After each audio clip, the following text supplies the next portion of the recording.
आज आज रेणु एक जीवनी और दूसरा जीवन पर बातचीत करने के लिए हम इकट्ठा हुए हैं। मैं आप सभी विद्वत जनों का स्वागत करता हूं। साथ ही जो लोग इस लाइव से जुड़े हैं या आगे जुड़ेंगे, उनका भी मैं सेतु प्रकाशन की ओर से स्वागत करता हूं। ये दो महत्वपूर्ण प्रकाशन ये दो महत्वपूर्ण पुस्तकें हमारे प्रकाशन गृह से अभी प्रकाशित हुई हैं और थोड़े समय में ही इसकी एक धमक या पहुंच पाठक वर्ग तक निर्मित हुई है। और चूंकि हम लोग अभी भी ऑफलाइन मीडियम से कार्यक्रम कर पाने में सक्षम नहीं हैं, तो यही एक सहारा है। और ये जो थोड़ा विलंब हुआ है इन पुस्तकों पे कार्यक्रम करने में, वो इसी दुविधा का परिणाम है। इस कार्यक्रम में कृष्णा सोपती की जीवनी दूसरा जीवन पर सुश्री गीतांजलि श्री का वक्तव्य होगा और रेणु एक जीवनी पर सुश्री विद्या सिन्हा और श्री भारत यायावत का वक्तव्य होगा। चूंकि भारत जी इस पुस्तक के लेखक भी हैं, तो वक्तव्य और उनके अनुभव दोनों से हमारा पुस्तक खुद में भी एक मुकम्मल परिचय है, लेकिन उसकी रचना के दौरान और उसके आगे पीछे जो भी उनके अनुभव है, उससे भी हम परिचित होंगे। और इस पूरे कार्यक्रम में रजा फाउंडेशन के प्रबंध न्यासी और रजा पुस्तक माला के प्रधान संपादक श्री अशोक वाजपेयी हमारे साथ रहेंगे। उनका सानिध्य हमारे लिए विशेष रुचिकर है। हम इस पूरे कार्यक्रम के दौरान और उसके पूरे कार्यक्रम में इस रजा पुस्तक माला में इन दो पुस्तकों का क्या महत्व है, या जीवनी को लेकर उनकी क्या उन्होंने एक अभियान की तरह जीवनी लेखन को हिंदी में प्रस्तुत किया है। जब कभी वक्त आएगा और समय इसका मूल्यांकन करेगा, तो बहुत सारी बातों के लिए अशोक जी को याद करेगा, लेकिन इस तरीके से हिंदी के बड़े साहित्यकारों पर और हिंदी में साहित्यकारों के साथ साथ जो समाज वैज्ञानिक हैं, कलाकार हैं, नर्तक हैं, अलग अलग विधाओं के जो मूर्धन्य हैं, उनकी जीवनियाँ प्रस्तुत कराकर उन्होंने जो एक वैभवशाली परंपरा शुरू की है, इसके लिए हिंदी हमेशा उनको याद करेगा, ऐसा मेरा भरोसा है। और इसी नोट के साथ मैं कार्यक्रम में आप सबको आगे ले चलता हूँ। सबसे पहले मैं दूसरा जीवन पर वक्तव्य देने के लिए गीतांजलि श्री को आमंत्रित करूंगा। गीतांजलि जी हिंदी की विशिष्ट गद्यकार है। गद्य मेरे लिए माध्यम है, वो कोई विधा नहीं है। मैं मतलब इस बात का पैरोकार रहा हूँ कि हिंदी में हम लोग गद्य को बहुत अलग अर्थों में इस्तेमाल करते हैं, लेकिन मेरे लिए गद्य माध्यम है। उस गद्य माध्यम में इन्होंने उपन्यास और कहानी को लेकर अपनी विशेष उपस्थिति दर्ज की है। उपन्यासों में जो अभिधा का संस्कार है, या हिंदी उपन्यासों में जो अभिधात्मकता है, तथ्य के स्तर पर और भाषा के स्तर पर या संरचना दोनों के स्तर पर, इन्होंने उससे परे जाकर उसकी लाक्षणिकता या उसके व्यंजकता का इस्तेमाल किया है। इस अर्थ में ये मुझको हिंदी की बहुत ही विशिष्ट कथाकार लगती हैं। माई उपन्यास से इनकी जिस उपन्यास लेखन की यात्रा शुरू हुई वह एक समाधि के रूप में 5वें उपन्यास के साथ अभी अशेष है। हमारा शहर, उस बरस, तिरोहित, खाली जगह इनके अन्य उपन्यास हैं। इसके अलावा इन्होंने 3 कहानी संग्रह और एक प्रेमचंद पर शोध ग्रंथ भी लिखा है। नाटकों में इनकी गहरी दिलचस्पी है। इनको अनेक सम्मान प्राप्त हुए हैं। इंदु शर्मा कथा सम्मान, संस्कृति मंत्रालय की का सीनियर फेलोशिप आदि। ऐसे ही मूर्धन्य और विशिष्ट साहित्यिक व्यक्तित्व गीतांजलि जी को मैं वक्तव्य के लिए आमंत्रित करता हूँ। स्वागत है। नमस्कार सबको। सबसे पहले अमिताभ जी, आपको खास शुक्रिया कि आपने मुझे ये मौका दिया कि मैं दूसरा जीवन पढूं और उस पर 2 शब्द बोलूं। मैंने ये जीवनी पढ़ी और एक छोटी सी प्रतिक्रिया इस पर अपनी लिख ली है, वो मैं आप सबके साथ आपको सुनाना चाहती हूँ। गिरधर राठी ने कृष्णा सोबती की जीवनी लिखने का साहस किया, ये काबिले तारीफ है। कृष्णा जी को जिन्होंने भी थोड़ा भी जाना है और जिन्होंने उनके बारे में सुना पढ़ा है, जानते हैं उनका जीवन एक बंद किताब है कि आप ना चाहते, बंद किताब है, बंद और रहस्यमय। ऐसी रहस्यमय जिंदगी कि आप न चाहते हुए भी ललकने लगें शिद्दत से उसके बारे में जानने को, और ऐसी बंद कि अंदर की एक झलक तक ना मिले। ऐसी ही थी कृष्णा जी, मिलनसार, मेहमान नवाज, खूब दबंग, मगर जो नहीं बताना नहीं बताना। कोई कुरेदे तो उसे बिना कहे गर्वे चाहें, बस खास तरह से देखकर टाल दें। ठीक करना चाहें तो एक कर्री नजर से ठीक भी कर दें। राठी ने जो साहस किया वो दुस्साहस भी हो सकता था, और वैसा होने पर काम बिगड़ ही जाता।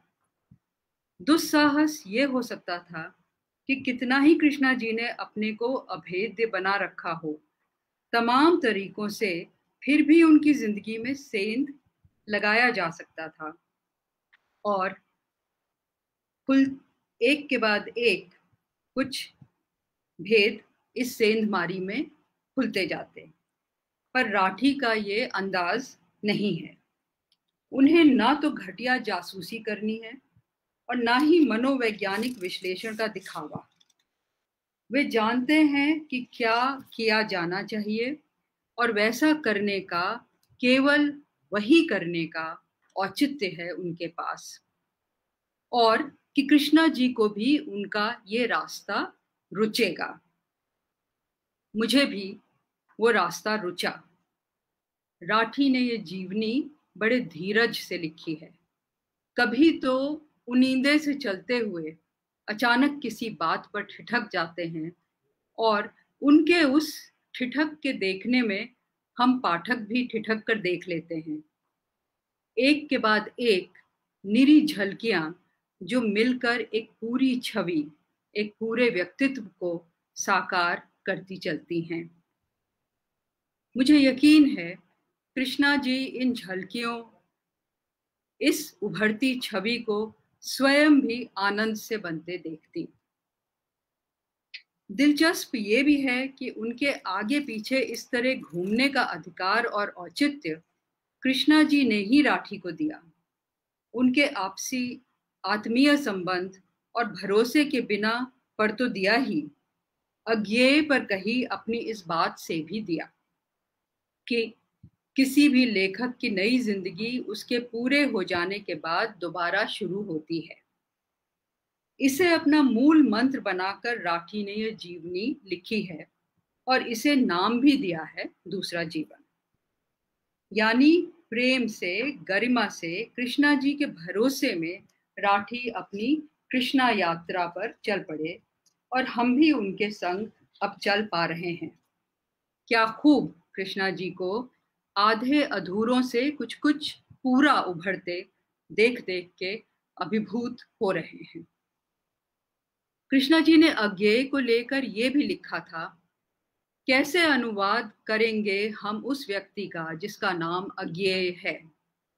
राठी ने इस उद्धरण को भी शामिल किया है कृष्णा जी की इस जीवनी में। ये उद्धरण मुझे लगता है पहले वाले उद्धरण से भी ज्यादा लागू होता है खुद कृष्णा जी पर। सच पूछें तो अज्ञेय से कहीं ज्यादा कृष्णा जी पर। हमारे वक्त के दो बड़े लेखक थे, अज्ञेय और निर्मल वर्मा, जिन्होंने बड़े जतन से अपनी निजी जिंदगी को सिर्फ अपना बनाकर रखा। मगर फिर भी कृष्णा जी की तुलना में ही नहीं, वैसे भी कितना कुछ उनके वैयक्तिक जीवन के बारे में, उनके विवाहों और विवाहेतर संबंधों जैसे अंतरंग विषयों तक के बारे में सार्वजनिक जानकारी में ना भी आया हो, बहुतों तक पहुंच चुका था। न भी उतनी जानकारी अलग से उपलब्ध होती उनके बारे में, तो भी कितना कुछ है उनके कथा साहित्य में जिसमें उनका अपना जीवन झलक आता है। और यही एक बुनियादी सवाल पैदा होता है जो राठी द्वारा लिखी गई कृष्णा जी की इस जीवनी के औचित्य को और पुख्ता करता है।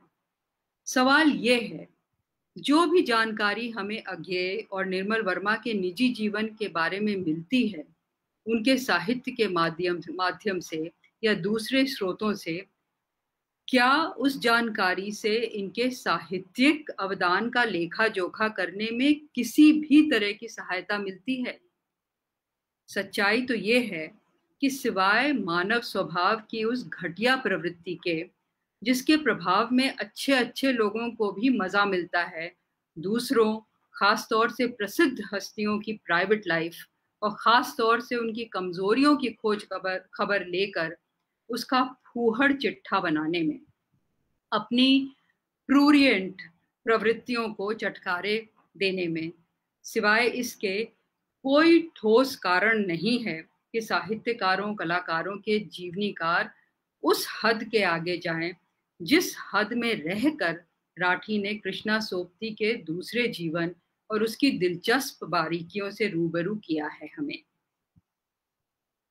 मैं इस पुस्तक से ही एक छोटा सा उद्धरण पढ़ के सुनाती हूँ, जिससे जाहिर होता है कितनी अच्छी तरह राठी ने अबूझ कृष्णा जी की आत्मा को समझा है, और ये भी कि अभिव्यक्ति की कैसी अनूठी शक्ति है उनकी अपने समझे को हम तक पहुंचाने की।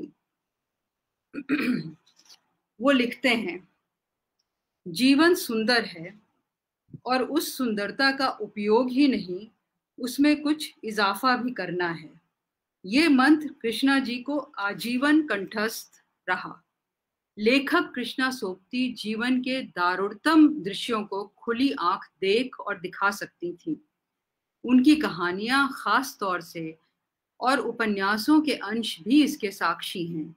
लेकिन व्यक्ति कृष्णा सोबती उस असौंदर्य का अंत चाहती रही। सौंदर्यपूर्ण जीवन ही उनका प्रेय और श्रेय था। जो दारुण दृश्य इतिहास ने कृष्णा जी को उनके लंबे जीवन के प्रारंभ में ही दिखा दिए, वे ऐसे वैसे नहीं थे। राठी ने जो सारा यहाँ जमा किया है, उसमें हमें कुछ कुछ पता पड़ता है कि कृष्णा जी ने कितनी विस्तृत दुनिया देख ली, कितने तरह के अनुभवों को आत्मसात किया, और सच कितनी बहुआयामी शख्सियत उनकी बनती चली गई। कोई और साहित्यकार कम से कम उनके साथ का और इन वक्तों का इस तरह इतनी जगहों, जाहिर है बात भौगोलिक जगहों की नहीं हो रही, में नहीं विचर पाया होगा। उन्होंने विभाजन की अमानवीय विभीषिका देखी थी, और देखी थी गांधी जी की हत्या, जिसे उन्होंने सही ही पितृवध का नाम दिया था। उनका दुर्भाग्य था कि जीवन के आखिरी 30 सालों में एक बार फिर उन्हें अपने देश और देशवासियों के ऐसे ऐसे भयावह रूप देखने को मिले जिनकी किसी ने कल्पना भी नहीं की थी। कठिन से कठिनतर होते उस समय में कृष्णा जी का बड़ा ही निडर और जुझारू रूप सामने आया। रोमांचित कर देने वाले उस रूप को बड़ी कुशलता से राठी ने इस जीवनी में उजागर किया है। पर राठी बह नहीं जाते, कभी नहीं भूलते कि वो जीवनीकार हैं, भक्त नहीं। कि भक्त हो गए तो अपने दायित्व को निभाएंगे कैसे। यही वजह है कि नागरिक अधिकारों और स्वतंत्रता के प्रति कृष्णा जी की प्रतिबद्धता के इस विराट रूप का दर्शन कराने के साथ ही आपातकाल के दौरान कृष्णा जी के रवैये को लेकर सवाल उठाने से हिचकते नहीं राठी। इसी का एक और दृष्टांत देना चाहूंगी। जीवनी में एक अध्याय है शीर्षक संग्राम।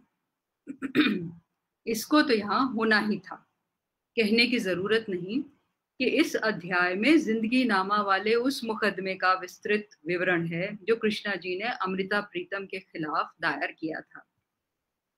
वही मुकदमा जिसने बकौल खुद कृष्णा सोबती 3 मकान बिकवा दिए।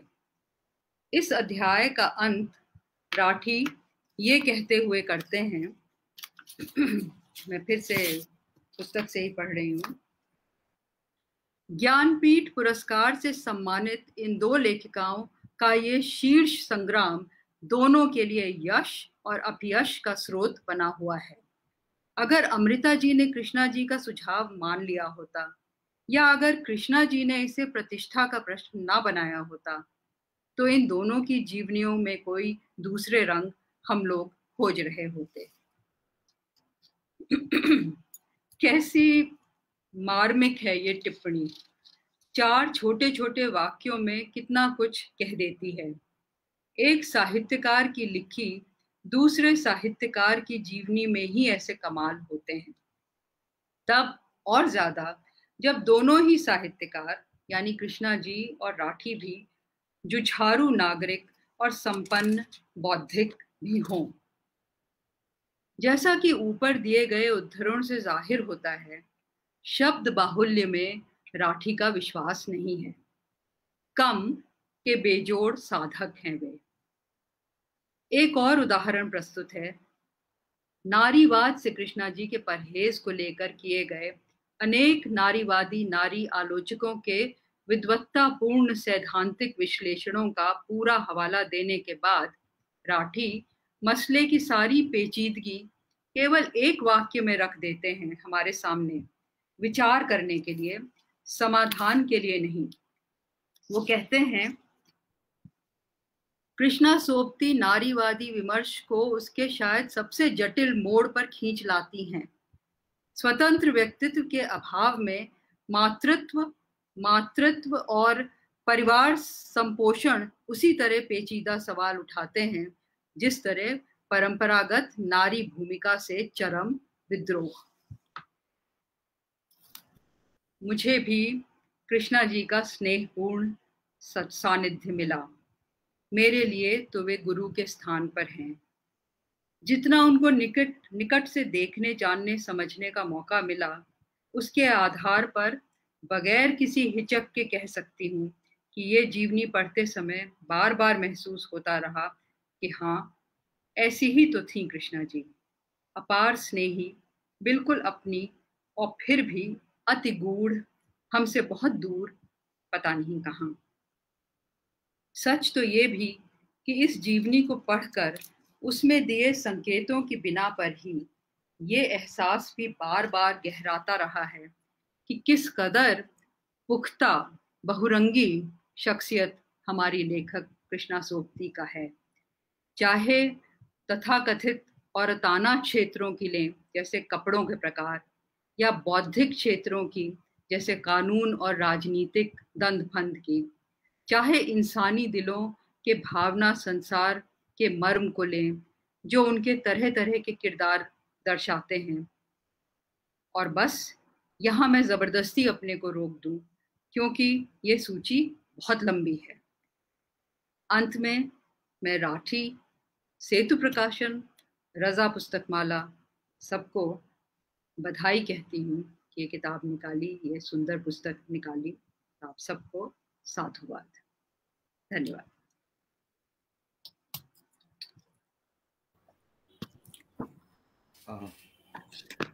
इतना बेहतरीन वक्तव्य और इतनी बढ़िया बात कही गीतांजलि जी ने कि प्रेम गरिमा से युक्त राठी जी कृष्णा यात्रा पर निकले थे, और जो राठी जी की यात्रा थी उसको कितने बेहतर तरीके से इन्होंने डिकोड किया, जिसमें इन्होंने बताया कि उन्होंने अपनी सीमा का उल्लंघन नहीं किया, उन्होंने अपनी गरिमा के भीतर रहकर सब कुछ उद्घाटित किया। ये बहुत बड़ी बात है, ये सचमुच बड़ी बात है कि बिना डिस्ग्रेस्ड हुए आप समय की नब्ज और लेखक के व्यक्तित्व को उभार दे। ये शुक्रिया शुक्रिया। अब हम लोग रेणु एक जीवनी पर आगे बात करेंगे। इसमें सबसे पहले मैं सुश्री विद्या सिन्हा को आमंत्रित करूंगा। ये पेशे से संपूर्ण शिक्षक हैं। मैं थोड़ा आप लोगों से बेईमानी करने की इजाज़त चाहूँ तो मतलब मैं इनका विद्यार्थी हूँ, और जो भी सीखा पढ़ा, जो भी मेरी बुद्धि जैसी अच्छी खोटी मोटी जैसी है, उसका एक पाया इन्होंने ही बनाया है, गढ़ा है।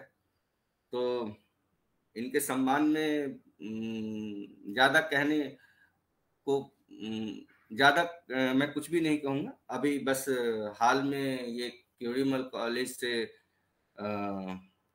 अवकाश ग्रहण किया है इन्होंने, और कथा यात्रा और के साथ कथा साहित्य के साथ साथ लोक साहित्य इनके रुचि के विशेष क्षेत्र हैं। लोक साहित्य और कथालोचना पर इनकी 3 पुस्तकें प्रकाशित हैं। अभी हाल ही में आज़ादी की हलचल नाम की एक पुस्तक इन्होंने संपादित की थी, जो सेतु प्रकाशन से ही प्रकाशित हुई है। यही इनकी सबसे हालिया पुस्तक है। मैं मैडम को आमंत्रित करता हूँ, वो आए और रेणु एक जीवनी पर अपनी बात रखें।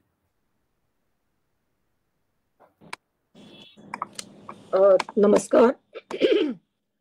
सबसे पहले सेतु प्रकाशन और रजा पुस्तक माला और रजा पुस्तक न्यास के अध्यक्ष अशोक वाजपेयी जी और इस पुस्तक के लेखक रेणु एक जीवनी के लेखक भारत यायावर जी, सबको मैं नमस्कार करती हूँ और सेतु प्रकाशन के प्रति आभार व्यक्त करती हूँ जिन्होंने मुझे ये अवसर दिया कि मैं रेणु की जीवनी इस पुस्तक पर अपनी बात रख सकूं। और अपनी बात की शुरुआत मैं असल में मैं अभिभूत हूँ गीतांजलि जी ने जिस प्रकार से कृष्णा जी की जीवनी पर अपनी बात रखी है, जितने व्यवस्थित तरीके से।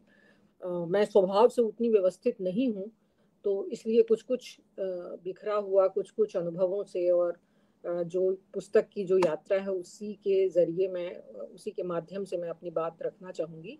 और गीतांजलि जी की एक बात से मैं शुरुआत करती हूँ, जो उन्होंने कहा कि आखिर जीवनी का लक्ष्य क्या है, क्यों लिखी जाती है जीवनी किसी भी साहित्यकार की, क्या चटकारे लेने के लिए या उसकी और क्या उपयोगिता होती है, और ये निर्भर करता है कि कौन उस जीवनी को लिख रहा है। पहली बात तो मैं ये कहना चाहती हूँ कि रेणु जैसे लेखक की जीवनी लिखना अपने आप में एक बहुत ही बड़ा चुनौतीपूर्ण काम है, और इसे भारत यायावर जी ही कर सकते थे, कोई और नहीं कर सकता था शायद, क्योंकि उनके जीवन, उनके लेखन, उनकी कर्मशीलता पर जितना गहन और विस्तृत और सूक्ष्म शोध इन्होंने किया है और जितनी यात्राएं की हैं, उतना करके ही ये जीवनी लिखी जा सकती थी। एक बहुत जटिल चुनौती है। एक और संयोग पता नहीं सवेरे से दिमाग में क्यों गूंज रहा है कि प्रेमचंद का निधन भी 56 बरस की उम्र में हुआ और रेणु का भी, और रेणु की चर्चा करते हुए प्रेमचंद की चर्चा होती है और इन दोनों कथाकारों की बात होती है। जीवनी लिखना एक आजकल एक बहुत लोकप्रिय विधा, जीवनी पर बात करना या बायोपिक फिल्में बनाना, ये सब एक बहुत ही लोकप्रिय और दिलचस्प विधा के रूप में स्थापित हुआ है, क्योंकि लोगों को शायद दिलचस्पी है, जानना चाहते हैं कि दूसरे के जीवन में क्या हो रहा है, और इसके समानांतर ये कि सोशल मीडिया पर अपनी छोटी छोटी गतिविधियों को भी रखते चले जाते हैं, जैसा उल्लेख हुआ है इस पुस्तक की भूमिका में।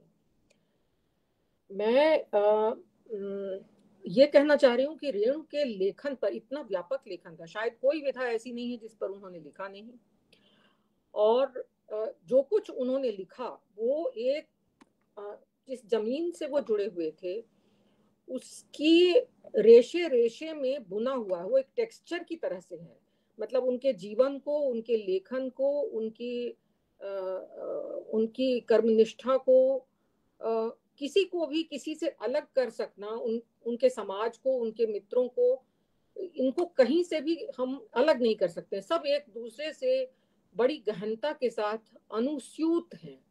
और इस जीवनी को लिखने में भारत जी ने जो सबसे अच्छी शैली जो अपनाई है वो ये है कि रेणु के से जुड़े लोगों और रेणु के लेखन के अंशों के माध्यम से, लेखन और उनके जीवन से जुड़े लोगों और घटनाओं की यात्रा करते हुए उस जीवनी को उन्होंने लिखा है। और शायद ही किसी जीवनी में इस प्रकार से शीर्षक दिए गए हों, इस प्रकार से उनका क्रमबद्ध तरीके से उनको रखा गया हो। और ये शायद रेणु की जीवनी के लिए बहुत आवश्यक था कि उसको क्रमबद्ध किया जाता, क्योंकि उसमें इतनी व्यापकता और इतना विस्तार है कि उस क्रम से ही हम शायद रेणु से के लेखन से साक्षात कर पाते हैं इस जीवनी के माध्यम से। और ये जीवनी एक बहुत बड़ी भूमिका निभा रही है, जो अलग अलग क्षेत्रों में अलग अलग तरीके से, खास करके इस जन्मशती वर्ष में जो बातें हुई हैं, जो चर्चाएं हुई हैं रेणु पर, जितनी संगोष्ठियां हुई हैं और जितनी पुस्तकें आई हैं, जितने पत्रिकाओं के विशेषांक आए हैं, उनमें उनकी रचनाओं को लेकर के अलग अलग हिस्सों पर आलोचना हुई है, अलग अलग हिस्सों पर उनका विश्लेषण हुआ है, बातचीत हुई है, वाद विवाद हुए हैं, अंतर्विरोध व्यक्त किए गए हैं। लेकिन संपूर्ण रूप से रेणु को समझने के लिए उनके जीवन को जिस रूप में जाना जाना चाहिए, वो उस कमी को इस जीवनी ने एक बहुत बड़ी इस बहुत बड़ी कमी को इस जीवनी ने पूरा किया है। और रेणु को जानने के लिए एक ये मील का पत्थर साबित होगी ये किताब। जो लोग भी रेणु पर अब शोध करना चाहेंगे या अब रेणु को जानना चाहेंगे पूरी तरह से, उनके लिए ये एक बहुत बड़ा मील का पत्थर होगी। एक ये बात। दूसरी बात ये है कि रेणु अपने पेशे से केवल लेखक नहीं थे, वे लेखक थे, वे किसान थे, और वे सक्रिय राजनीति में उनकी भूमिका थी, जुड़े हुए थे। और इन तीनों ही रूपों में, और इसके अलावा जो उनका एक व्यक्तिगत जीवन था जिसमें उनके दोस्त, उनके मित्रों की बहुत बड़ी मंडली थी हर क्षेत्र में, राजनीति के क्षेत्र में, लेखन के क्षेत्र में, गांव में, किसानी के क्षेत्र में, और जीवन को जीने की, जीवन को पूरी तरह से समेट कर आकंठ मग्न होकर जीने की जो उनकी ललक थी, जो उनके लेखन में भी आती है। और जिस भी क्षेत्र में, जब वो जहाँ रहते थे वहां पर वो 100% रहते थे। अगर गांव में रहते थे तो 100%, अगर राजनीति करते थे तो 100%, लेखन में है तो 100, जहाँ रहते थे वहां फिर वो पूरी तरह से वहां रहते थे। और उसको ये पुस्तक हमारे सामने बहुत अच्छी तरह से बताती है। जैसे इस पुस्तक की शुरुआत में उन्होंने कोसी की व्यथा शीर्षक दिया है, कोसी की व्यथा से शुरू की है। और रेणु को जानने के लिए वो भूगोल का परिचय देते हैं। रेणु को हम जानते हैं कि वो मिथिला, नेपाल और बंगाल, इन तीनों की एक बहुत बड़ी भूमिका रही है। इन तीनों भाषाओं को वो जानते भी थे, और इन तीनों क्षेत्रों में उन्होंने काम किया है, और बहुत बड़ी उनकी भूमिका रही है। और इन तीनों क्षेत्रों के भूगोल और संस्कृति और इतिहास और समाजशास्त्र, समाज कहिए, और राजनीति, इन सब से उनका लेखन पूरी तरह से उसमें रचा बसा हुआ है। और उसको अलग अलग तरीके से किस तरह से भारत जी ने उसको व्यवस्थित किया है, और किस तरीके से उसको उन्होंने रखा है बचपन से लेकर के और आगे तक की जीवनी में, अंतः साक्ष्य और बाह्य साक्ष्य दोनों का बहुत ही संतुलित प्रयोग उन्होंने किया है इसमें। और निश्चित रूप से इतनी कम आयु पाने के बावजूद रेणु ने जो कुछ किया है उसको जानने के लिए उन्होंने बहुत बड़ा एक द्वार खुला है। इसको मुझे निश्चित रूप से ये हिंदी साहित्य के शोधार्थियों के लिए और हिंदी साहित्य के पढ़ने वालों के लिए, रेणु को पढ़ने वालों के लिए ये एक बहुत बड़ी उपलब्धि है, एक बहुत बड़ा ये द्वार है। उस जैसे जीवनी लिखने में एक तरह से थोड़ा सा बड़ा खतरे का काम होता है। जैसे तलवार की धार पर चलना है, उसमें उन्हें संतुलन बना करके चलना है। वो अपनी बात कितनी कह सकते हैं, लेखक के जीवन की तथ्यात्मकता से कोई समझौता नहीं कर सकते हैं। तो जीवनी को किस रूप में रखना है, ये अपने आप में बहुत बड़ा चुनौतीपूर्ण काम है जिसको उन्होंने रखा है। उन्होंने रेणु के सौंदर्य बोध को, इतिहास बोध और देश काल के गहरे बोध, चेतना और विस्तार से उपजी उनकी रचनाशीलता में एक ऐसे उदात्त भाव से अनुस्यूत और अभिव्यक्त होते लेखक के जीवन को प्रस्तुत किया है। और उसको देख करके सचमुच ये आश्चर्य होता है कि शायद एक ही जीवन में एक लेखक कितने जीवन देखता, सुनता, गुनता, कहता और जीता है। निश्चित रूप से इसको समझने के लिए इस जीवनी की आवश्यकता थी। उन्होंने कोसी नदी के प्रभाव को, वहाँ के भूगोल के प्रभाव को, जिस बंगाली समाज का प्रभाव था पूर्णिया में, उसको, जिन लोगों से रेणु मिलते थे उनको, जिन किसानों से मिलते थे, जिन समस्याओं से जूझते थे, और ये सब के सब उनके बहुत करीबी थे। कुछ जगहों से मैं कुछ उदाहरण देना चाहती हूँ जिसमें किस प्रकार के थे रेणु, इसके विषय में उन्होंने खुद लिखा है। कैसे थे वो? उन्होंने राजनीति के संदर्भ में एक साक्षात्कार में कहा, आप जानते हैं कि मैं होल टाइम साहित्य करने से के पहले राजनीति करता था, यानी पार्टी में था, किसान मजदूरों के बीच। किसानों की कई एक बड़ी लड़ाइयां लड़ी, मजदूर आंदोलनों में सक्रिय भाग लेता रहा। राजनीतिक पार्टी का सदस्य न होकर भी आदमी राजनीति कर सकता है, यह बात लोगों के दिमाग में अटेगी भी नहीं।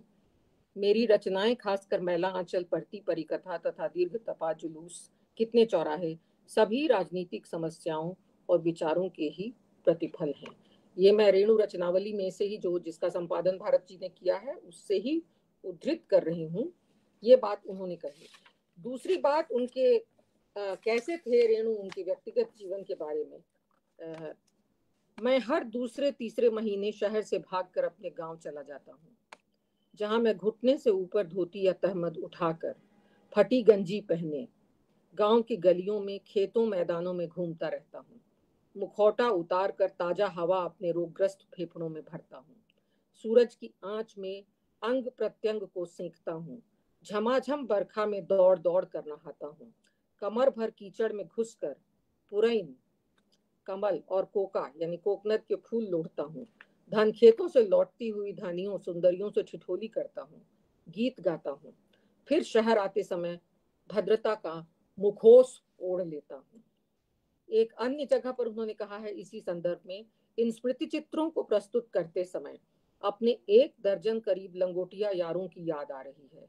वे किसानी करते हैं, गाड़ीवानी करते हैं, पहलवानी करते हैं, ठेकेदार हैं, पान की दुकान चलाते हैं, शिक्षक हैं, एमएलए हैं, भूतपूर्व क्रांतिकारी और वर्तमान कालीन सर्वोदयी हैं, वकील हैं, मुहर्रिर हैं, चोर हैं, डकैत हैं। वे सभी मेरी रचनाओं को खोज खोज कर पढ़ते हैं, पढ़वा कर सुनते हैं और उनमें मेरे जीवन की घटनाओं की छायाएं ढूंढते हैं।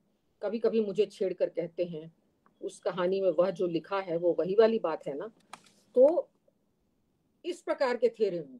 तो इसलिए उनकी जीवनी को लिखना और उनके जीवन की घटनाओं को एक ऐसे क्रमबद्ध करना कि हम उसके समानांतर उनके लेखक से परिचित हो सकें और हमको एक दृष्टि मिल सके कि वो किस प्रकार के लेखक थे। जैसे बचपन के बारे में उल्लेख करते हुए उन्होंने एक बड़ी दिलचस्प घटना का व्यायावर जी ने उल्लेख किया है, जिसमें उनके पिता शिलानाथ मंडल हेडमास्टर के पास जाते हैं कि वो उनका ट्रांसफर सर्टिफिकेट लेने के लिए दूसरे स्कूल में जाने के लिए, और वो कहते हैं कि हेडमास्टर कहते हैं कि इस मूर्ख लड़के का कुछ नहीं हो सकता, अस्तबद बदलने से घोड़ा तेज नहीं होता, ये हेडमास्टर ने कहा। और उसके जवाब में रेणु के पिता ने कहा, देखते हैं आगे यह घोड़ा भाग कर कहां से कहां जाता है, लेकिन सर मैं यह समझ गया हूं कि यह बंध कर रहने वाला घोड़ा नहीं है। तो मेरा कहने का मतलब यह है कि रेणु के जीवन से ही, रेणु के परिवारजनों, रेणु के मित्रजनों, रेणु के समकालीनों के द्वारा कही गई बातों से और अपनी खोज के माध्यम से वे रेशे रेशे में, रेणु के जीवन और उनके लेखन के रेशे रेशे में जिस तरह से रेणु लिखते थे, उसी तरह से वो नदियों, पहाड़ों, घास, खेत, फसल, अकाल, मृत्यु,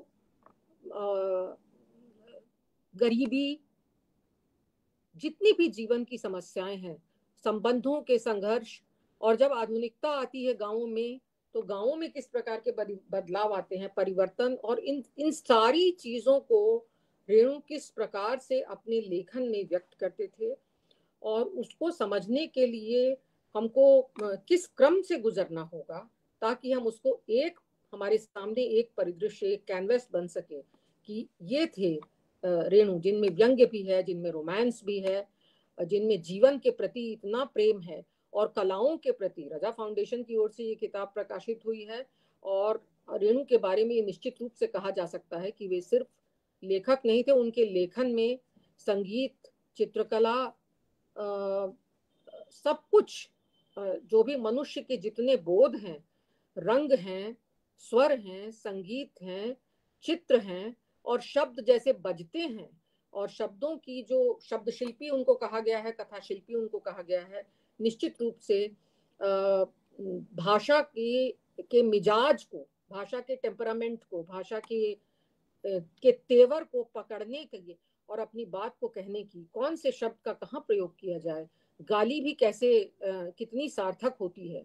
तो इन सारी विशेषताओं को भारत जी ने इसमें, इस जीवनी में रखा है। और किस प्रकार से रखा है, मैं सिर्फ जो भी लोग इस कार्यक्रम से जुड़े हैं और जो इस पुस्तक को पढ़ेंगे, उनकी सुविधा के लिए मैं सिर्फ इसके क्रम का उल्लेख करना चाहती हूँ।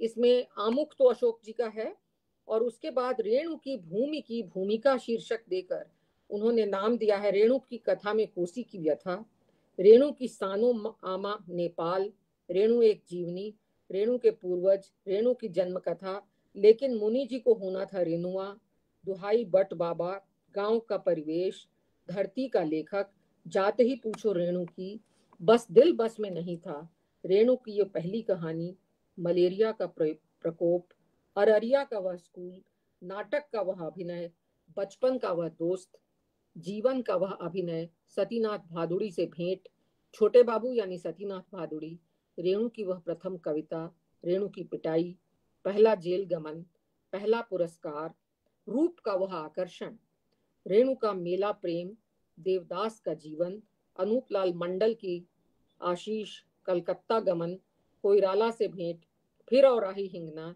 ली एकेडमी में पढ़ते हुए, किसान आंदोलन से जुड़ाव, स्वर्ण पदक पाना, जीवन की रेखा, विराट नगर का परिवेश, व्यंग की सार्थकता, विनती करता रोकर गाकर, दशाश्वमेध घाट, किसान सम्मेलन का आयोजन, 1942 का वह दौर, कारावास के वे दिन, पटना मेडिकल अस्पताल का 1 नंबर वार्ड, वट बाबा का तिरोधान, प्रकाशन का वह दौर, पार्टी का भूत, वह पहला कथा रिपोर्टाज, फारबिसगंज का रसूल मिस्त्री, रेणु के मित्र की याद, ग्रामीणों की स्मृतियों में रेणु, बीमारों की दुनिया में, सरहद के पार, जनता में रिपोर्टिंग, झरिया में पार्टी की प्रांतीय कॉन्फ्रेंस, नेपाल के मजदूर जगे, विराटनगर की हड़ताल, विराटनगर में नाजुक स्थिति, हड़ताल की कहानी कुलदीप झा की जुबानी, विराटनगर के हड़तालियों के साथ अमानुषिक बर्ताव, नरसिंह नारायण सिंह की जुबानी, हमारा अनशन, बीपी कोइराला की कथा, धर्म, मजहब और आदमी, साहित्य में अश्लीलता बनाम श्लीलता, नई दिशा का संपादन, शहीद नगर, रामानंद सिंह की यादें, किसान मार्च पर रिपोर्टाज, व्यंग्य की वह धार, जनता के मित्र, मैला आंचल का पहला प्रारूप, रात भर जग कर लिखना, मृत्यु संगीत का कोरस, पिता और भाई की मृत्यु, नेपाल का मुक्ति संग्राम, संग नए निये एको छिले, मृत्युहीन प्राण, दिया रक्त का अंतिम दान, समता प्रकाशन, रेणु पर पहली आलोचनात्मक टिप्पणी, गांधी की जगह डॉक्टर लोहिया, वह किसान सम्मेलन, लतिका का परिवार, मृत्यु की वह रात, लेकिन पद मंजूर नहीं था, मैला आंचल के प्रथम श्रोता, सब्जी बाग का घर, रेणु के मित्र वीरेंद्र नारायण, मैला आंचल के प्रकाशन के लिए भटकना, वंडरफुल स्टूडियो, भादुड़ी जी, मैला आंचल के प्रकाशन पर संकट, आखिर संकट टला और प्रतिभा बाहर आई, लेकिन इतनी नहीं कहानी थी। आगे उनको लिखना है दूसरा भाग, इसलिए। और एक मैं रेणु की कथा में जो उन्होंने जो एक लाइन मैं उनकी उद्धृत कर रही हूँ जो इस जीवनी से है, रेणु हिंदी ही नहीं विश्व के उन विरल कथाकारों में एक हैं जिनके कथा साहित्य में शब्द एक जीवित अस्तित्व ग्रहण करते हैं। रेणु के शब्द कहीं बोलते हुए, कहीं गाते हुए और कहीं सौंदर्य की एक विराट छवि को दर्शाते हुए राग तथा संगीत से समाविष्ट हैं, और यही शब्द कहीं प्रतीकों में, कहीं चरित्रों में, और आगे बढ़कर एक सघन संवेदनशील कथानक का रूप ग्रहण करते हैं। रेणु रिपोर्टाज लेखक थे, रेणु पत्रकार थे, रेणु निबंधकार थे। कोई ऐसी विधा नहीं है, कवि थे जो जिसमें उन्होंने नहीं लिखा हो। और भारत जी ने एक ऐसे लेखक की जीवनी लिखी है अपने इस व्यापक शोध के आधार पर, जो विचार से समाज को बदलना चाहते थे, समाज को मानवीय और मनुष्य को सामाजिक बनाना चाहते थे। यही उनके जीवन की खूबसूरती को रेखांकित करना चाहते थे और संघर्ष की गवाही देना चाहते थे। परिवर्तनों का साक्ष्य उनकी सभी पुस्तकें हमारे सामने प्रस्तुत करती हैं। और भारत जी ने बड़े ही सूक्ष्म पर्यवेक्षण के साथ रेणु के व्यक्तित्व, रेणु के लेखन, उनके जीवन से हमें रूबरू कराया है। और जो यात्रा उन्होंने की है वह यात्रा निश्चित रूप से अत्यंत जटिल और चुनौतीपूर्ण रही है, लेकिन हिंदी पाठकों के लिए यह अत्यंत पठनीय और अत्यंत उपयोगी एक बहुत ही खूबसूरत पुस्तक है, जिसे जो भी पढ़ेगा वो निश्चित रूप से लाभान्वित होगा और रेणु को और बेहतरीन तरीके से जानेगा। यही मेरा कहना है। रेणु के बारे में बात करते हुए बहुत ज़्यादा निष्पक्ष होना मेरे लिए संभव नहीं होता, क्योंकि रेणु के साहित्य से मुझे बहुत ही ज़्यादा मोहब्बत है और उनके एक एक शब्द से उस इलाके की रहने वाली हूँ, इसलिए मुझे रोमांच होता है जब मैं उनके बारे में बात करती हूँ या उनकी रचनाओं को पढ़ती हूँ। तो नमस्कार, धन्यवाद। धन्यवाद मैडम की इस आखिरी बात के हम लोग सब साक्षी हैं, जो भी उनके विद्यार्थी हैं, कि हम आज दो जीवनियों पर बात कर रहे हैं। जीवनियों का लेखन आज बहुत व्यापक तौर से रजा फाउंडेशन इसमें बहुत सक्रिय भूमिका निभा रहा है। एक रामचंद्र गुहा का फाउंडेशन है, वो भी इसमें सक्रिय भूमिका निभा। लेकिन जो मेरी अपनी समझ है, ये अकारण नहीं है कि एक जीवनियों का ऐसा दौर आया। जीवनियों से भी पहले आत्मकथाओं का एक व्यापक दौर, तकरीबन पिछला 10 वर्ष हम लोग आत्मकथाओं के प्रकाशन का एक लंबा, और उसकी पीठ पर जीवनी जो है नहीं, वो अपनी जीवनी आत्मकथा लिख नहीं सकते हैं। वो हम आत्मकथा और जीवनी दोनों के क्षेत्र में जो वृद्धि आई है, लेखन में जो वृद्धि आई है, उसके लिए बहुत हद तक हमारी सामाजिक और जो पोस्ट मॉडर्न कंडीशंस डेवलप हुई हैं वो जिम्मेवार हैं। और उस जिम्मेवारी और उस आवश्यकता के तहत इन जीवनियों, और एक दिन शायद ऐसा आएगा जब प्रत्येक नागरिक, प्रत्येक व्यक्ति अपनी आत्मकथा लिखेगा, क्योंकि मैं जानता नहीं, मैंने सुधीर जी से ये बात सुनी थी कि सुधीर पचौरी जी से ये बात सुनी थी कि वेस्ट का कोई एक ऐसा पब्लिशर भी है जो सिर्फ आत्मकथाएं ही छापता है या जीवनियां ही छापता है। तो वो एक जरूरत है, अनिवार्यता है, हमारे समय और हमारे पोस्ट मॉडर्न कंडीशंस की अनिवार्यता है। इस जीवनी के लेखक श्री भारत यायावर हम लोगों के साथ हैं। ये भारत यायावर हमारे समय के महत्वपूर्ण आलोचक, शोधकर्ता, संपादक और जीवनीकार हैं। इन्होंने लंबे समय तक अध्ययन किया है और अब मतलब इस महीने ये अवकाश भी ग्रहण करेंगे। इनकी कई पुस्तकें प्रकाशित हैं। खास बात यह है कि लगभग 2 दर्जन पुस्तकें सिर्फ इन्होंने रेणु पर या तो लिखी है या उसका संपादन किया है। तो रेणु के कितने रेणु को कितना ये प्यार करते हैं और उसके लिए कितना समय देते हैं, ये 25 पुस्तकें इसकी गवाही हैं। इसके अलावा इन्होंने महावीर प्रसाद द्विवेदी रचनावली और रेणु रचनावली का संपादन भी किया है। नामवर जी की जीवनी लिखी है, उन पर पुस्तक लिखी है, संपादित की है। ऐसे यायावर जी का हम स्वागत करते हैं और उनसे अपना वक्तव्य रखने की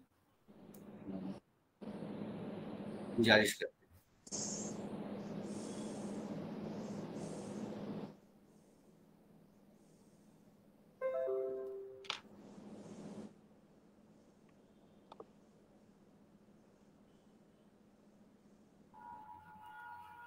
सर माइक आवाज नहीं आ रही है। म्यूट है शायद वो। नहीं म्यूट नहीं। भारत जी आप म्यूट हैं, अनम्यूट कर लीजिए। नहीं भारत जी आप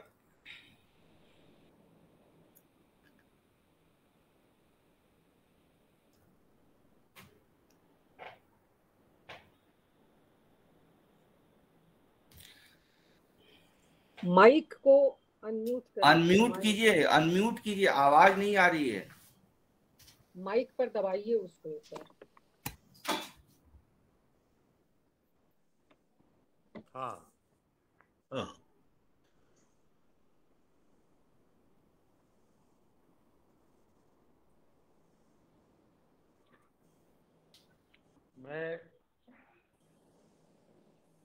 मैंने जो जीवनी लिखी है उसके विषय में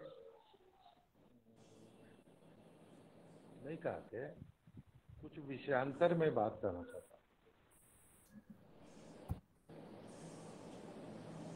रेणु जी इलाहाबाद में जब रहते थे तो वे निराला जी को एक तीर्थ मानते थे। उनकी पत्नी संगम में नहाना पसंद करती थी, तो पत्नी का साथ निभाने के लिए संगम में नहाकर निराला जी से बने। बारी बार जी निराला जी पास हो गए तो निराला जी को नाम बताया, ये सर 1950 जी आंखें थी तो निराला जी ने कहा कि ठहरो मैं आता हूँ। अंदर चले गए। अंदर से मैला आंचल उपन्यास लिख रहा है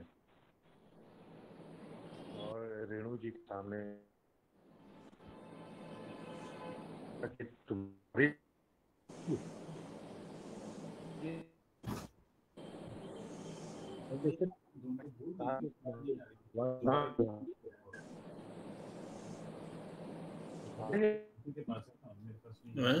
एक्सेस आप ही के पास है, तो मैं बोल देता हूँ। बिल्कुल नहीं आ रही, वो नेटवर्क प्रॉब्लम है उनके यहाँ।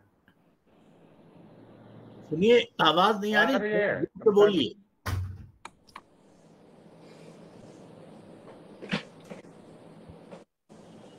तो निराला जी को उन्होंने बताया कि मैं कैसे लिख सकता हूँ, यानी कि लिखने वाला मैं नहीं हूँ कि मैं वहाँ का है कि मैंने ये किया, मैंने वो किया।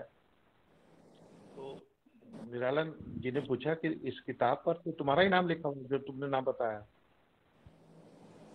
तो कहा कि यहाँ के नाम है, ये मेरे द्वारा लिख गई है। तो निराला जी ने कहा कि ऐसा ही बोध बनाकर रखो, कभी अहंकार मत मानो कि मैंने ऐसा किया वैसा किया। तो मैंने भी यह जो जीवनी लिखी है, तो ऐसी बहुत सारी प्रेरणाएं पैदा हुई, ऐसी बहुत सारी प्रेरणाएं पैदा हुई कि मैं लिख गया। वो प्रेरणा अशोक जी की थी, सीधे सीधे मैं बता रहा हूँ। मैं बहुत बीमार रहता हूँ और शरीर से बहुत कमजोर हूँ। तो एक बार से बातचीत हो रही थी, तो उन्होंने बताया कि हम लोगों ने योजना बनाई है जीवनी की, तो आप दोनों की जीवनी पहले से जगह जगह घूमता था विश्व में। तो यह तो थी, लेकिन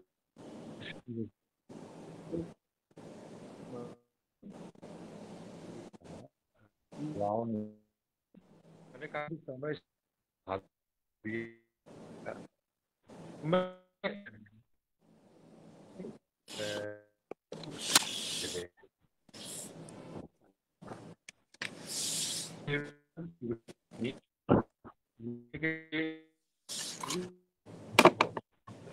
जाना जाए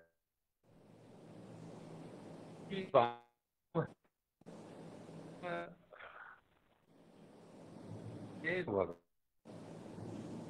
और नेपाल के जंगलों में वहाँ नदियों के किनारे बहुत उनका सबका मूल से, तो मैंने उस भूगोल का पूरा अध्ययन किया। फिर मैंने इतिहास की खोज की। अब देखिए नेपाल का जो इतिहास है उसको जानना, वो किसके बहुत सारे लोग करते हैं। हाँ हाँ बोलिए।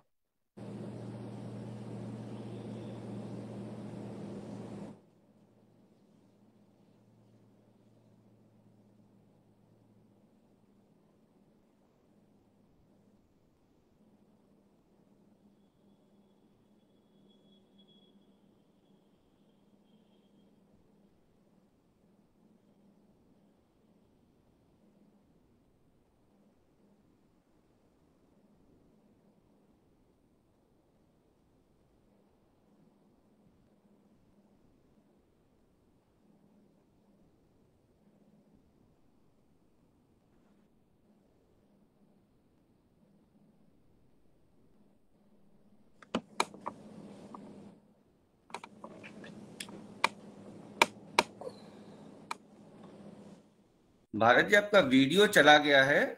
वीडियो आ गया है, वीडियो आ गया है। और आवाज आपकी म्यूट है। आप म्यूट हैं भारत जी, उसको अनम्यूट कीजिए।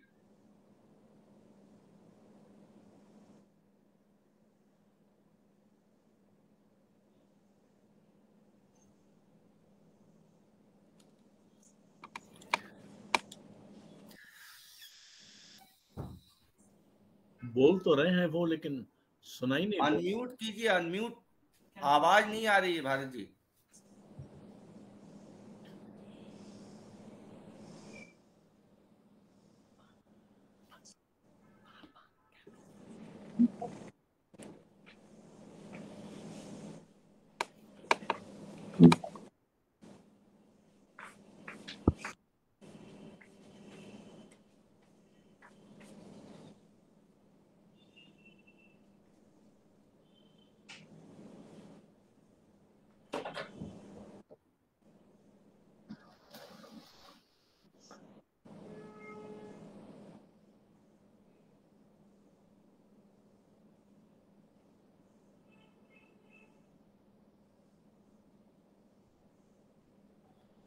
भारत जी, अपने माइक वाले बटन को, गोले को क्लिक कीजिए।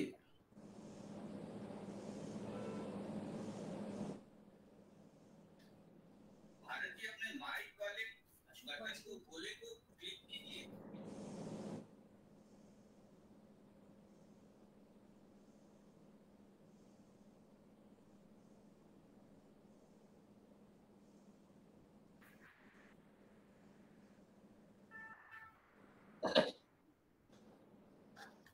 ये तकनीक की कुछ दुश्वारियां हैं। हम लोग भारत जी से कनेक्ट होने की कोशिश करते हैं, तब तक मैं समझता हूँ कि हम लोग अशोक जी से कुछ बातचीत करें, और इस तब तक मैं दूसरे माध्यम से भारत जी से संपर्क करने की कोशिश करता हूँ। आज श्री अशोक वाजपेयी हिंदी के वरिष्ठतम साहित्यिक व्यक्तित्वों में एक हैं। वरिष्ठता सिर्फ अवस्था का मसला नहीं है, इसमें रचनात्मकता भी संश्लिष्ट है। अब तक इनके 18 कविता संग्रह, 5 आलोचनात्मक पुस्तकें प्रकाशित हुई हैं, और वे निरंतर सक्रिय हैं। साहित्य में कवि और आलोचक की छवि मुख्य है उनकी। इसके अतिरिक्त संस्मरण, आत्मकथ्य, विचारात्मक लेखन भी विपुल है। कभी कभार देश के में सबसे लंबे समय तक चला साप्ताहिक स्तंभ है, पहले जनसत्ता में, और अब वो ऑनलाइन मीडियम से चल रहा है, निरंतर चल रहा है। साहित्य के कला के क्षेत्रों में भी, खास तौर से उसके विकास और संवर्धन में इनकी प्रमुख भूमिका रही है। आज ये रजा फाउंडेशन के प्रबंध न्यासी के रूप में सक्रिय हैं। इन्हें देश विदेश के अनेक सम्मानों से नवाजा गया है। उन सम्मानों और पुस्तकों का स्वतंत्र जिक्र अब तो खुद नहीं करते हैं, तो हम लोग भी संक्षिप्त मैं ऐसे श्री अशोक वाजपेयी को आमंत्रित करता हूं कि वो अपनी बात रखें। मित्रों, ये बहुत सुनाई दे रहा है ना? हाँ हाँ, जी जी जी। ये थोड़ा दुखद है कि भारत यायावर, जिन्होंने इतने जतन से इतनी विपुल सामग्री को एकत्र कर, विन्यस्त कर रेणु की जीवनी का पहला भाग लिखा है, उनको हम नहीं सुन पा रहे हैं।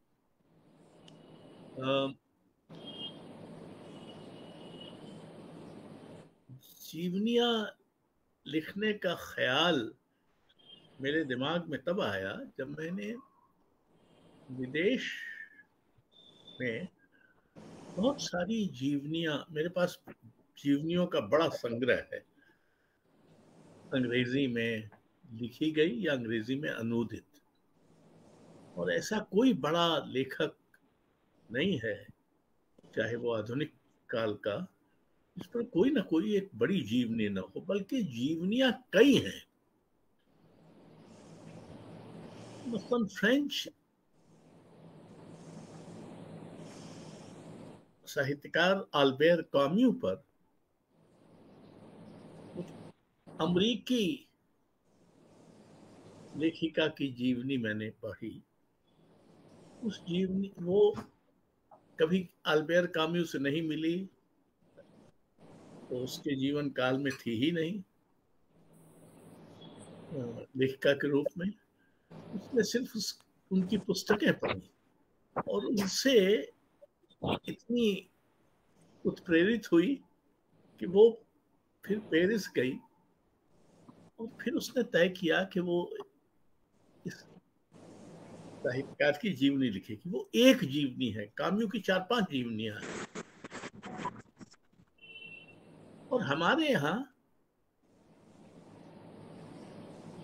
2 बड़ी जीवनियां हैं हिंदी में जिनका नाम लिया जाता है। एक तो कलम का सिपाही अमृत राय, और दूसरा आवारा मसीहा विष्णु प्रभाकर।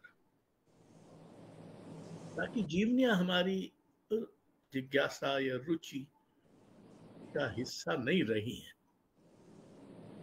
तो मुझे लगा कि एक तरह का एक लेखक को, अधिकांशतः एक दिवंगत लेखक को ध्यान के केंद्र में फिर से लाने का काम जीवनी कर सकती है। वो आपको ये भी बता सकती है कि ये लेखक बना कैसे। कोई जन्मना तो लेखक नहीं होता, वो लेखक बनता कैसे। तो फिर चूंकि मेरे पास सौभाग्य से मेरे एक चित्रकार मित्र सैयद हैदर रजा की उदारता से ऐसे साधन थे, तो मैंने एक प्रोजेक्ट शुरू किया जो जीवनी लेखन का। इसमें अभी तक जैनेन्द्र कुमार, रघुवीर सहाय, नागार्जुन, कृष्णा सोपती, मनीषनाथ रेणु, स्वामीनाथन, सैयद हैदर रजा, शंखोज चौधरी, जोहरा सहगल इत्यादि की जीवनियां प्रकाशित हो गई हैं। सेतु प्रकाशन ही, मुझे उम्मीद है जल्दी ही, जयशंकर प्रसाद की सत्यदेव त्रिपाठी द्वारा लिखित जीवनी और रजा की यशोधरा डालमिया द्वारा लिखित अंग्रेजी जीवनी का मदन सोनी द्वारा किया हुआ अनुवाद प्रकाशित करेगा। और बहुत सारी और 10-15 जीवनियां लिखी जा रही। जीवनी एक विचित्र विधा है।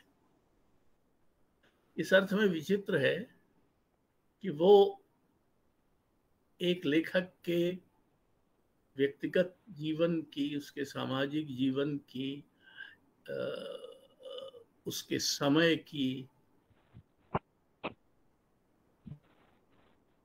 गवाही देने की कोशिश करती है, और दूसरी तरफ वो उस लेखक को मनुष्य के रूप में, व्यक्ति के रूप में, एक सामाजिक इकाई के रूप में और एक साहित्यिक के रूप में समझने की भी कुछ सामग्री देती है।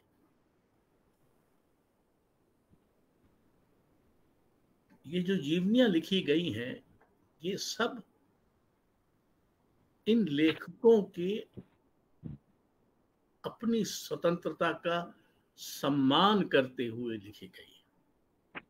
हमने कोई हस्तक्षेप या कोई हिदायत नहीं दे रखी है।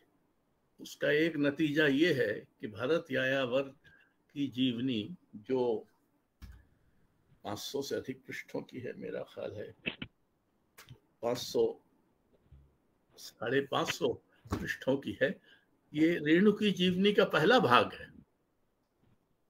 उसका एक दूसरा भाग भी होगा। और जो भारत यायावर की विशेषज्ञता है और उनके पास जितनी जानकारी और तथ्य और सामग्री एकत्र है, उससे लगता है कि वो भी लगभग इतनी ही होगी।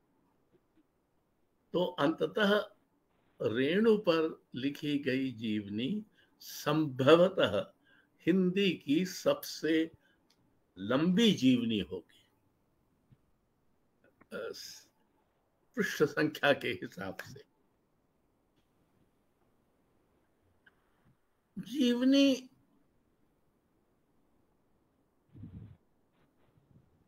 एक दिलचस्प बात ये करती है या कर सकती है कि वो आपको फिर उस लेखक की रचनाओं की तरफ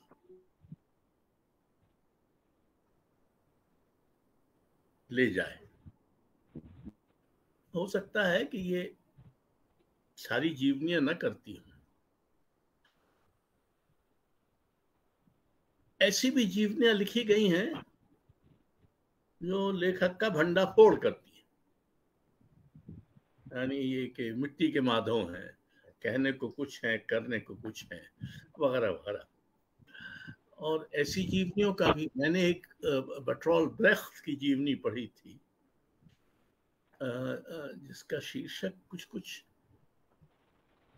ऐसा था झूठों की परिकथा, मतलब उसका अगर आप अनुवाद करें कि कितने झांसे और विश्वासघात और धोखे पेट्रोल ब्रेख्त ने दिए अपने निजी संबंधों में, अपनी अभिनेत्रियों के साथ संबंधों में, इत्यादि इत्यादि। तो ऐसी जीवनियां भी हो सकती हैं। एक दूसरा प्रकार जीवनी का है जो हमारे यहाँ अभी तक शायद उतना प्रचलित नहीं हुआ है, जिसमें W.B. येट्स और T.S. इलियट इनकी जीवनियां तो इनकी कई लिखी गई, पर इनके जीवन पर आधारित उपन्यास लिखे गए। तो ये भी एक वृत्ति है जो पश्चिम में पलटी है। पश्चिम में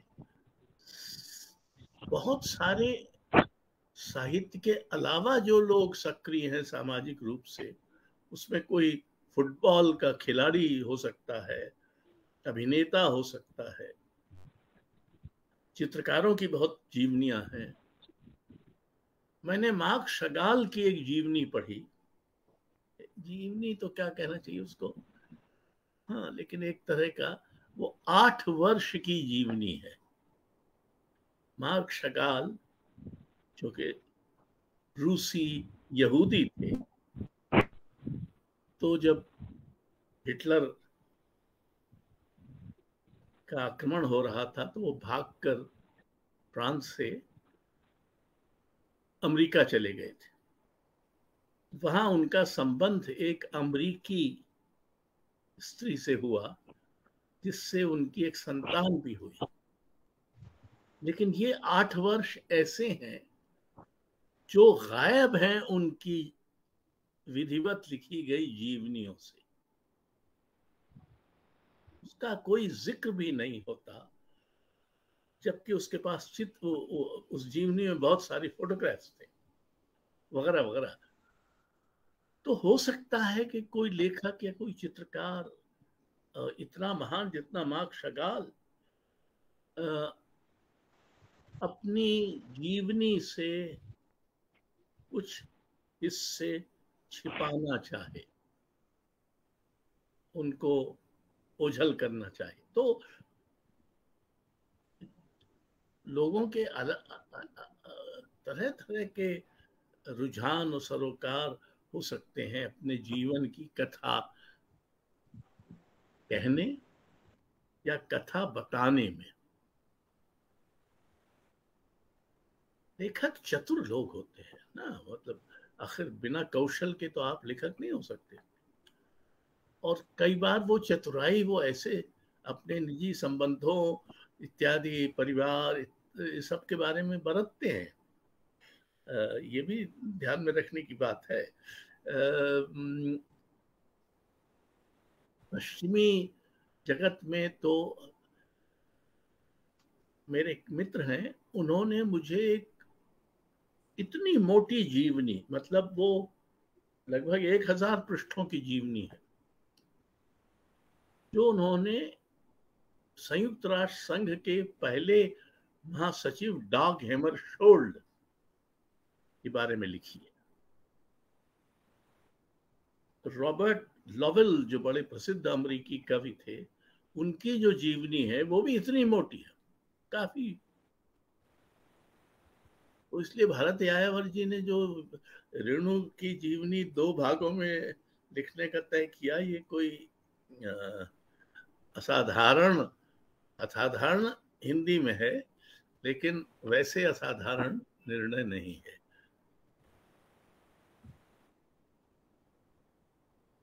इस समय जो जीवनियां रजा फाउंडेशन की फेलोशिप और वित्तीय सहायता के अंतर्गत लिखी जा रही हैं, उनमें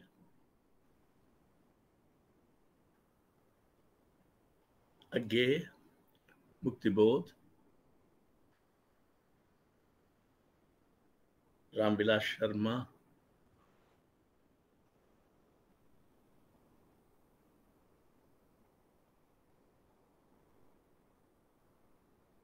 याद नहीं आ रहा कौन, और इतने ज्यादा हो गए हैं कि याद करना भी मुश्किल है। लेकिन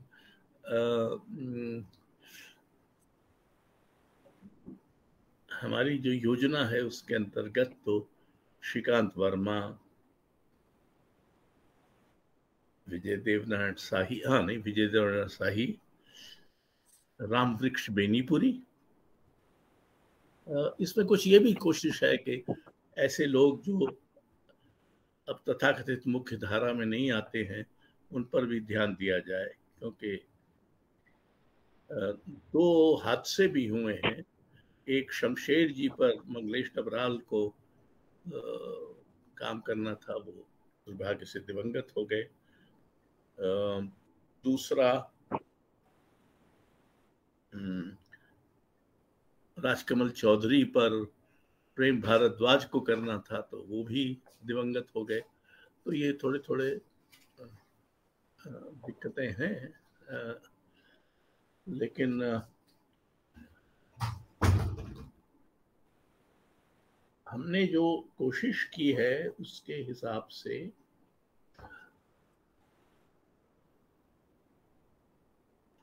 एक हिंदी में जीवनी लिखना, और मैं इस बारे में बहुत स्पष्ट नहीं हूं कि क्या लेखक दूसरे लेखकों की जीवनी लिखने वाले सबसे अच्छे लोग हैं।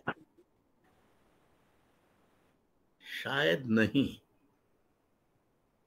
शायद ये काम ऐसे लोगों को करना चाहिए जो मुख्य रूप से लेखक नहीं है, क्योंकि लेखकों के अपने रुझान होते हैं। और पश्चिम में जो सबसे प्रशंसित जीवनियां लिखी गई हैं वो अक्सर ऐसे लोगों ने लिखी हैं जो लेखकों के रूप में बहुत प्रतिष्ठित नहीं है, क्योंकि वो ज्यादा मेहनत करते हैं, वो ज्यादा भरत यायावर तो एक अपवाद है, या गिरधर राठी, लेकिन बहुत सारे लोग उतनी मेहनत, उतनी ब्योरों को जमा करने की कोशिश नहीं करते, और उनके अपनी दृष्टि होती है। हर जीवनीकार की एक दृष्टि होती है, लेकिन वो तो हमने संयुक्ता पाणिग्रही, शंभू महाराज, हबीब तनवीर, ऐसे लोगों पर भी जीवनियां लिखाने की जिम्मेदारी दे रखी है। अब उनमें से कितने लोग कर पाएंगे? जीवनी लिखने का काम कठिन काम है, और एक बात जो लेखकों के पक्ष में है, वो जीवनीकार हों, वो ये है कि उनको लिखना आता है। जो बात वैसे लेखक न होने वाले लोग हैं उनके पक्ष में नहीं है कि उन्हें लिखना सीखना होता। अंततः जीवनी एक उपन्यास होती है, यानी आप एक जीवित उपस्थिति वाले लेखक के जीवन और को जोड़ जाड़ के एक कथा गढ़ते। तो होता तो जीवनीकार भी अपने मूल में कथाकार है, अपने मूल में वो गल्पकार भी है। मैं अभी देख रहा था रेणु के जो बनारस के दिन है, वो तीन तरह के वहाँ छात्र संघ हैं, वो अध्यापक हैं, वो छात्र हैं वहाँ, और वो कैसे लगभग बलात् एक संगठन के सदस्य हो जाते हैं, क्योंकि एक बहुत रूपसी उस संघ में है और उनको रूप का आकर्षण है इत्यादि इत्यादि। और वो रूप सी ऐसी है जो जिसको एक दिन पहले की दाढ़ी बनाई जगह पर, मतलब चेहरा पसंद है, जो उसी दिन न बनाई गई हो, एक दिन पहले बनाई गई हो, और जिसको सिगरेट का धुआं पसंद है। वो खुद सिगरेट नहीं पीती, लेकिन वो जो दूसरा सिगरेट पीता है, उसका जो साथी सिगरेट पीता है, उसका धुआं पसंद है इत्यादि। अब ये ऐसे महीन बारीक ब्यौरे हैं जो जीवनीकार को मिल सकते हैं अगर वो भरत यायावर जैसे अथक शोधकर्ता को मिले हैं।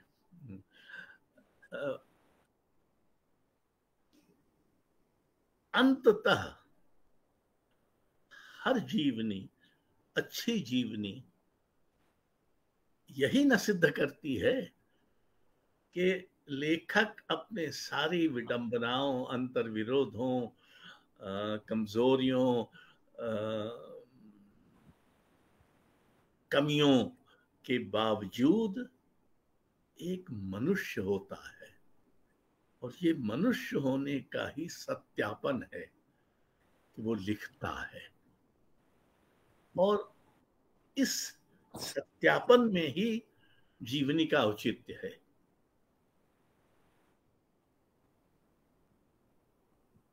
धन्यवाद। मैं बक ज्यादा देर तक कर सकता हूं, पर ये इसका अवसर नहीं।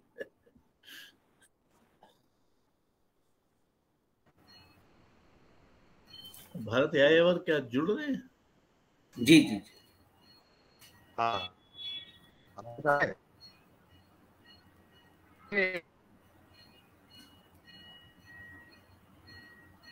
मेरी आवाज आ रही है? हाँ, अरे बोलिए। मैं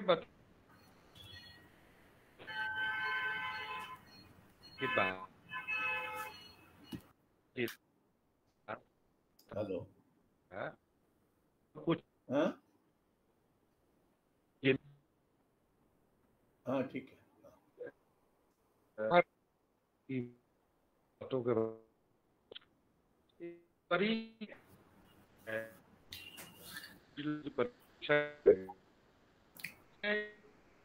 भारत जी, आपकी आवाज आ रही, लेकिन कुछ भी हमको समझ में, हम लोगों को समझ में नहीं आ पा रहा है। वो आपका शायद आज नेटवर्क वीक है या कुछ प्रॉब्लम है उसमें।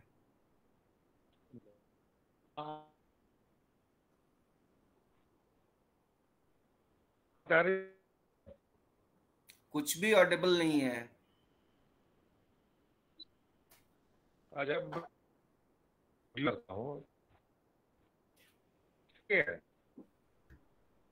अब आ गया आवाज ना, आवाज आप म्यूट नहीं है, लेकिन ऑडिबल नहीं है आप।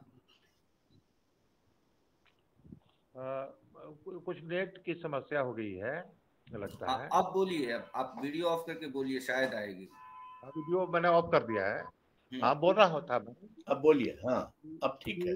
अशोक जी, मैं किस्सा गोई में कुछ बातें कर रख रहा हूँ। अशोक जी बहुत खुले मन के व्यक्ति हैं और उनका आशीर्वाद सभी पर रहता है। किसी के प्रति वैर भाव नहीं रखते हैं। तो मुझको उन्होंने शोध वृत्ति दी, तो धीरे धीरे लंबा समय हो गया, तो 5 वर्ष हो गया। तो मैं धीरे धीरे काम कर रहा था, क्योंकि बीमार रहता हूँ ना, तो ठीक से चला भी नहीं जाता, बोला भी नहीं जाता, और फिर थोड़ा ठीक होता हूँ तो फिर कुछ 2-4 पंक्तियां लिखता हूँ। इस तरह से जोड़ जोड़कर कुछ रचना बनती है। तो जनवरी में मैंने बताया कि मैं लिख रहा हूँ, 1954 तक लिख लिया है, लेकिन काफी पृष्ठ हो गए हैं, तो इसको 2 खंडों में कर दिया जाए। उन्होंने कहा बिल्कुल कर दीजिए। तो मैंने जो टाइप करवाता जा रहा था, तो मैंने भेज दी। तो पहले खंड के रूप में वो प्रकाशित जो पुस्तक है। फिर मैं दूसरे आगे की कथा लिखने के लिए रेणु जी का पीछा कर रहा हूँ। अब ये कि रेणु को गुजरे हुए लंबा समय हो गया है, तो उस गुजरे हुए समय के व्यक्ति का मैं पीछा कर रहा हूँ। तो वो इलाहाबाद में रहते थे। तो मालूम हुआ कि इलाहाबाद में 98 नंबर के मकान में रहते थे। तो उस 98 नंबर के मकान जो लुकरगंज में था, वो मदन मोहन मालवीय के बेटे उसमें रहते थे और उसी में किराए में वो रहते थे। अब उस जमाने का मकान तो नहीं रह गया है, लेकिन वो भूमि लुकरगंज आज भी है। उपेंद्रनाथ अश का मकान भी वहाँ टूट गया। बहुत सारे लेखक वहाँ रहते थे। ज्ञानरंजन के पिताजी से रेणु जी की घनिष्ठता बहुत थी, तो वहीं रहते थे। ज्ञानरंजन जी उसमें पढ़ाई करते थे, दूधनाथ सिंह, ज्ञानरंजन वगैरह पढ़ाई करते थे। तो वो सब भूगोल को देखने के लिए मैं कार से इलाहाबाद गया और काफी दिनों तक रहकर फिर वहां से वो निराला जी से मिलने संगम दारागंज जाते थे। तो कितनी दूरी किस रास्ते से जाते? अशोक जी ने बताया कि 1957 में साहित्यकार सम्मेलन हुआ था, तो राजाज कैफे में खोजते खोजते बैठे हुए मिले, तो वहां जाकर नमस्कार वगैरह किया उनसे। वो कैफे कहाँ था, कॉफी हाउस में कैसे बैठकी होती थी और किस तरह का साहित्यिक माहौल था, तो मैं वो काफी दिनों तक उन सब चीजों की खोज करता रहा। फिर जो गोष्ठियां होती थी, जो सम्मेलन होते थे, उसकी रपटें अखबारों वगैरह में छपती थी, उसको खोजना बहुत मुश्किल काम है। वो पन्ने पलटने से फट जाते हैं, वो कहीं मिल भी जाए तो बड़ा दुष्कर कार्य होता है। तो मैं रेणु जी का पीछा कर रहा हूँ और पीछा करते हुए स्वयं मैं जी रहा हूँ। आश्चर्य की बात यह है कि रेणु से मैं कभी मिला ही नहीं। उनकी मृत्यु में जेपी आंदोलन चल रहा था, तो जयप्रकाश नारायण पूरे बिहार में एक व्यक्ति उनके लिए पूजनीय थे और गांधी जी के बाद में लोक जीवन में सबसे ज्यादा व्याप्त हुए। तो 74 के आंदोलन में उन्हीं के नेतृत्व में 74 का आंदोलन चल रहा था। तो रेणु जी उनके सहायक थे शुरू से ही, बचपन से रेणु जी जयप्रकाश नारायण के सहायक थे। और बेनीपुरी जी उनके सहायक थे जयप्रकाश नारायण। और बेनीपुरी जी रेणु जी को बहुत मानते थे। तो उनकी अब देखिए चौथी पीढ़ी चल रही है उनकी स्मृतियों में उस जमाने की कोई बात नहीं है। तो उस जमाने की बातों को खोज कर निकालना, ये करना तो बड़ी बहुत मुश्किल काम होता है। तो बहुत मशक्कत से कुछ बातें ज्ञात होती हैं और उन बातों को रचनात्मक रूप से प्रस्तुत करना। कोई तथ्य कहीं से मिला तो उस तथ्य को रचनात्मक रूप में जब तक नहीं प्रस्तुत किया जाएगा, उसमें आनंद नहीं आएगा, रस नहीं मिलेगा और मनोरंजक नहीं होगा। दूसरी बात है कि वो बात कुछ कहनी चाहिए, किसी के जीवन से वो जुड़नी चाहिए। तो ये सब बहुत सारी चीजें हैं, उससे मैं गुजर रहा हूँ। तो इलाहाबाद जाने के बाद में मैं लंबी यात्रा में बहुत जगह गया। तो इलाहाबाद गया तो 50-60 हजार रुपये खर्च हुए और उसके बाद मैं बीमार पड़ गया। तो बीमार पड़ने के बाद दूसरे खंड का लेखन रुक गया है, लेकिन अब ठीक हो रहा हो, दूसरा खंड का लेखन फिर से शुरू करूंगा। इस आयोजन के लिए मैं अमिताभ जी को धन्यवाद देता हूँ। और गीतांजलि श्री को पहली बार मैंने देखा, बहुत अच्छा बोली वो। कृष्णा सोप्ती पर जो जीवनी आई है गिरिधर राठी की लिखी हुई। और विद्या जी ने बहुत अच्छी समीक्षा मेरी जीवनी की प्रस्तुत की। इसके पहले भी उन्होंने रेणु शताब्दी वर्ष पर एक अपने यहाँ आयोजन किया था, जिसमें मैं भी शरीक हुआ था। तो इन्हीं शब्दों के साथ में मैं अपना वक्तव्य समाप्त करता हूँ।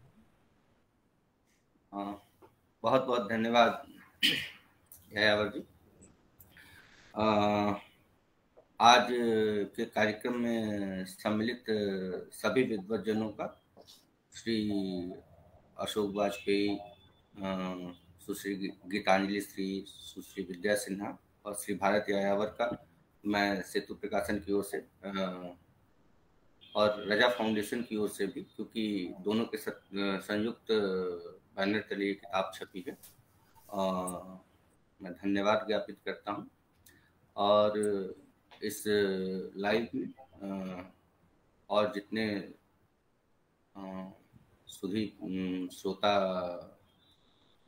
जुड़े रहे, हम सबको सुनते रहे, उन सबके प्रति भी आभार व्यक्त करता हूँ। धन्यवाद।